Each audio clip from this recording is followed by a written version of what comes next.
Hey people, welcome to the channel, and in this case we're going to talk about what's the best knife for war in Europe. If you have to put together your kits, you are going to go to war in Europe, what would your knife be? In fact, what would your knife be for war in general? I think it's an interesting topic, and that's what we'll discuss today. Keep in mind, this is a follow-up video from the reaction that I did to the DBK YouTube channel, guys. By the way, sending my regards to those folks. Great channel, super funny pair of dudes there, and I really appreciate it that you took the time to comment in my video reacting to it. So really, thanks for all of what you do and for having the cool vibe and energy about all of this stuff. So what is that we're looking at here? And before we go on, if you want to learn more about all of this stuff, survival and preparedness, especially for some of the practical aspects of it, self-defense, fighting and so on, specifically for fighting and so on, Street Survival Skills is my book, which I strongly recommend for all of this, as well as Surviving the Economic Collapse. You'll have the links for my books and the links for some of these knives available in the links below in Amazon. If you want to buy it from Amazon using the links, does not change your price one bit, but it does help out the channel, so that's also much appreciated. Let's look at the things you want to have in a war knife, in a soldier's knife, someone that's a guy that may end up finding himself in a number of occasions, right? And I know they start this by best knife for war in Europe, but it applies to basically all soldiers. If you listen to what they have to say, if you pay attention to their experience, what they say, what has been written about, there's a few things in common. First of all, they don't want to carry the damn knife. They don't, in general, they don't want a knife. If you give them a heavy issue bag, they usually will say, God damn it, I don't even want to bring it with me. So first of all, the first priority for any soldier in his knife is weight. They want something that is non-existent in weight. So the lighter it is, the better it is. They want a super lightweight knife because that's not what you're using for fighting in war. You're using your rifle. Maybe you end up using a pistol as a last resort. And maybe, just very, very unlikely, a knife. Yes, I did see that very unfortunate video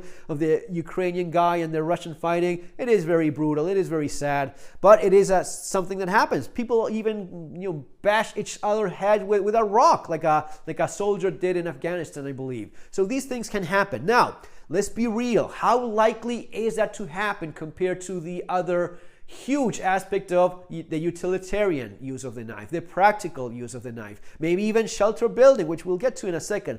All of that, it doesn't even compare. All of that is far, far not only likely, but in many cases inevitable. What is it that a soldier uses his knife for? Okay, well, that would be the number 2 point that we need to address. Number 1, he wants something super light. Number 2, okay, what is that you use it for? For fighting? I mean, it could happen, and that's something we will have to entertain, but what is that you use it for? Well, I open MREs, I open boxes, I cut string, I cut rope. I actually cut a very big rope once. I use it for cutting a number of, I use it for cutting a jacket of someone that was hurt and needed to be, worked on. I use it for cutting stuff. So basically, any sharp blade kind of works, right? Well, yes, for 99% of the different uses that a soldier gives his knife anywhere in the world, a freaking Victorinox knife would probably do the job. A solid folding knife with a solid lock will do 99% of the cutting tasks every soldier needs out there, right? Is that enough? Well, it well may be, but we go back to this thing. What is that you needed it for? For that sort of thing. For cutting things that even a pocket knife would. Okay, but what else is there? Well, given that you're looking at war in Europe, you're looking maybe at trench building. Maybe digging, you will need shovels for that. Maybe you want to cut some branches to put some kind of roof or cover in the hole in the ground in which you're living. Giving drones, that is something that people need very much these days, right? When you're in a hole in the ground and you're exposed, you don't want to be exposed. I would really pick up a knife and start cutting branches and make some sort of roof, some sort of shelter building, right? I'm building shelters. Okay, what else? Well, war-torn Europe or war-torn any urban setting, what is it I will have? I will have bombs. I will have collapsed buildings. I will have unhinged doors and windows. I will have to pry lots of these things. So these are the things that, even though maybe it's not all that likely, for some dude, maybe that's what he's doing all day long. So he wants a very solid fixed blade knife. the little Victorinox knife will just not cut it, no pun intended. You want something stronger, right? So you want a general cutting task. You want a survival knife tool thing for prying, digging, and chopping and hammering. And you want something that if I have to fight a Russian, I have a pointy blade. And what is it that leads me here? That leads me to this territory of a Mora knife. You see this in the field all the time. These guys, oh, but it's shiny. Well, you can paint it if it bothers you that much. I mean, don't you have a can of black paint or brown? You can paint it, no big deal. You don't need to be all that picky. What about an SRK? Fantastic option. This is what it's issued to Navy SEAL. So it's a solid knife. Cold steel SRK. I would go with the stainless version. That's me. But SRK, super solid option. It is quite pointy. It's not maybe the lightest knife there is, but it is something that it definitely can be used to defend yourself. You can cut like any other thing you need for cutting, and maybe when it comes to chopping, it is not the best chopper in the world, but it's gonna be decent. It's gonna be enough. I like the Mora. You're not gonna chop a damn thing with this. You may want to make sure you have a saw or a bigger knife or something. But as light as this thing is, if you just want to have it as an extra knife and you have some, I would not even argue. It has no weight. It is super lightweight. Even better, the Mora all-round. This is a longer blade. And why is it that matters? Well, because if it comes down to fighting, this is the blade length you want. Why? Because every other knife in the world intended for fighting has sort of that length. And it's going to be about 7 inches. That's what a fighting knife length should be. Oh, but people, use this and yeah. But this is not the length you want if you're fighting with someone that is wearing a heavy coat, someone that is holding the thing with his hand, someone that... There's a number of... it's been hundreds of years of people stabbing one another that have taught us that this or this or this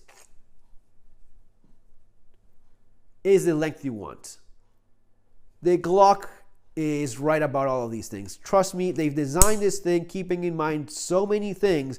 This is sort of the length you want. You want 15, 16, 17 centimeters, 7-inch blade, 8-inch maybe that's a little bit 7.5, but 7 or 8-inch blade is that Goldilocks point of the fighting utility knife. Now, I can go lighter weight or I could go heavier weight. I have my knife here, the Aitor Furfel that I designed for Aitor in Spain. This is a very solid knife, literally extremely sturdy, but it's heavy. It is definitely, if you offer each one of these to a soldier, which one do you think he's going to pick?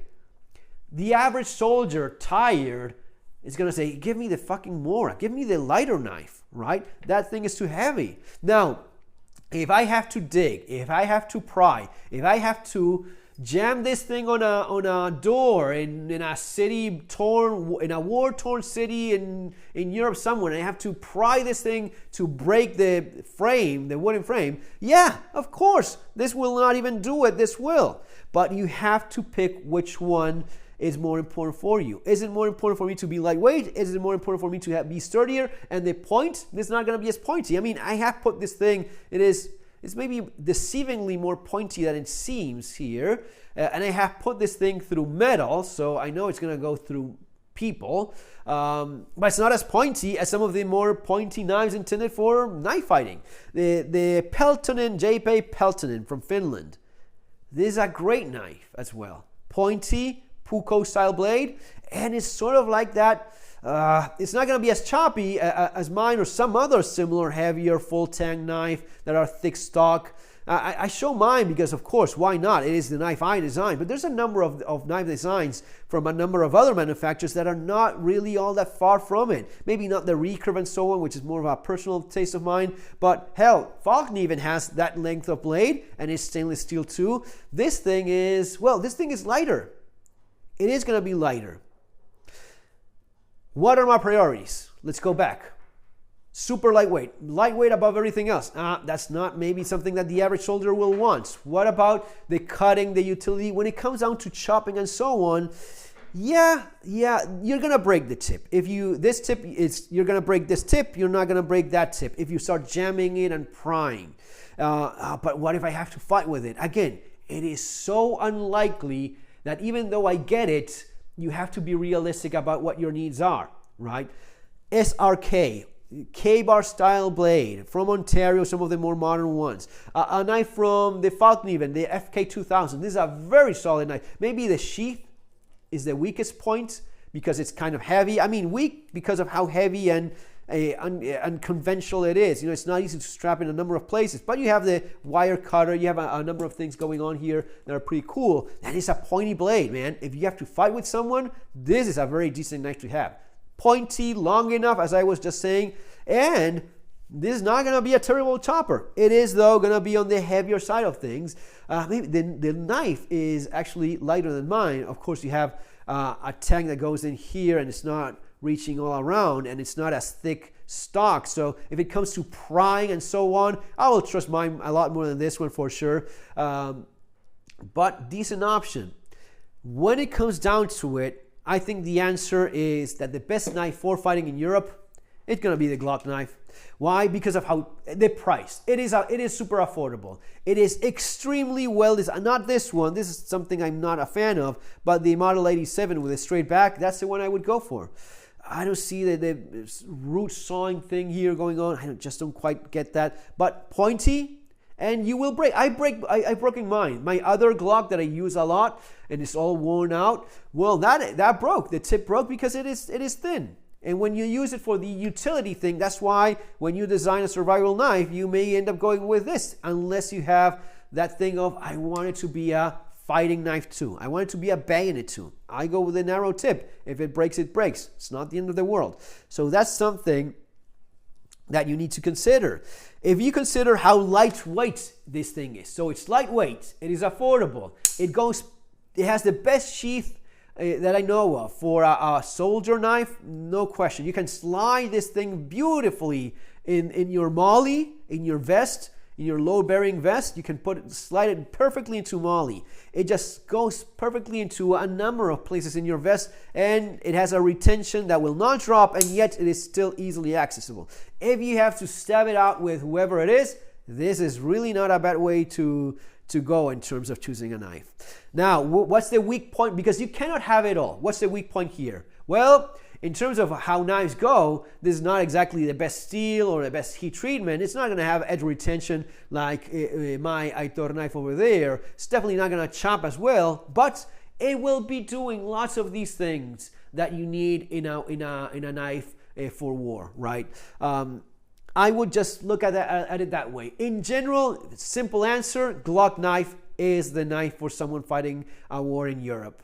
If I'm going to be more of the, shelter building, moving from one place to the other, and needing to maybe jam doors and windows and beating on shit and hammering on stuff all day long, yeah, of course, this will be something you end up appreciating in spite of the greater weight because you end up using it, you end up needing it. It's not, just in case I start stabbing it up with, no, I use the weight and the chopping and the thing for tasks that I have to do inevitably. It's not a small percentage of maybe. It is, I have to do this.